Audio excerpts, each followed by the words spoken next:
labaran wasannin ƙwallon kafa daga shafin layin wasanni.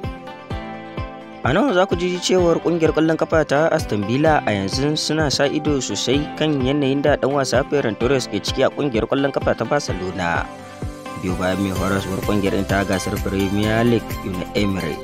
yana matukar sha'awar cinikin ɗan wasan daga ƙungiyar ƙwallon kafa ta Barcelona zuwa gasar ta Premier, a cewar ɗan jarida Kirami Bailey.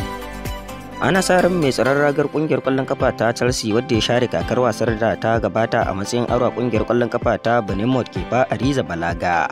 zai kammala komawa kungiyar kwallon kafa ta Arsenal akan kuɗi kimanin fam miliyan 5 a wannan makon, a cewar kafar yada labarai ta Sky Sport. Daraktan wasanni na kungiyar kwallon kafa ta AC Milan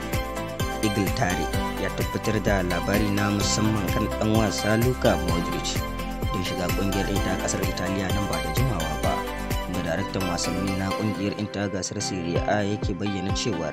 a shirye muke mu kawo dan wasa Luka Modric, kuma muna buƙatar sababbin yan wasa musamman wanda shekarunsu ya danja.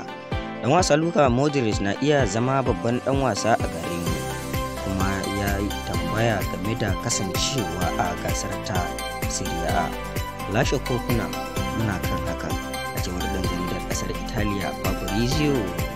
Ƙungiyar ƙwallon kafa ta Newcastle United na son karya tsarin albashin ƙungiyar nata domin ci gaba da rike tauraron ɗan wasan gaban tawagar ƙasar Sweden Alexander Isak a ƙungiyar ta gasar Premier, a cewar kafar yada labarai ta Times.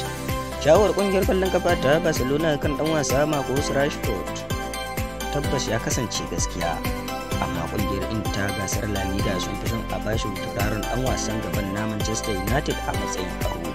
Ƙungiyar ƙwallon kafa ta Manchester United kuma ta fi son sayar da tauraron nata na dindindin, wadda aka kiyasta farashinsa a kasuwa zai iya kai kimanin fam miliyan 40,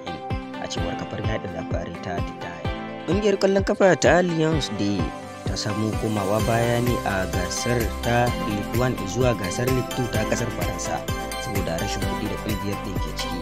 'Yan wasan ƙungiyar ɗin da za su iya ficewa da ƙungiyar ɗin akan farashi mai rahusa a halin yanzu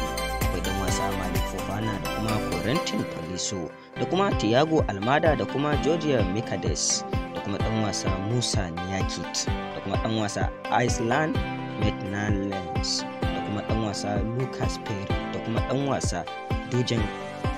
Kaletaka, cewa kafar yada labarai ta BBC Sport. Daraktan wasanni na kungiyar kwallon kafa ta AC Milan Igor Tare ya yi bayani game da mai tsaron ragar kungiyar ɗin Magmana, inda yake bayyana cewar mai tsaron ragar ɗin da ya zauna a kungiyar ɗin ta gasar Serie A a kakar wasa mai zuwa. Ya bayyana cewar akwai sha'awar kungiya daga gasar Premier wacce ta kasance kungiyar ƙwallon kafa ta Chelsea, amma ba mu samu yarjejeniya ba. Mun yanke shawarar ci gaba da rike mai tsaron ragar na tawagar ƙasar Faransa, amma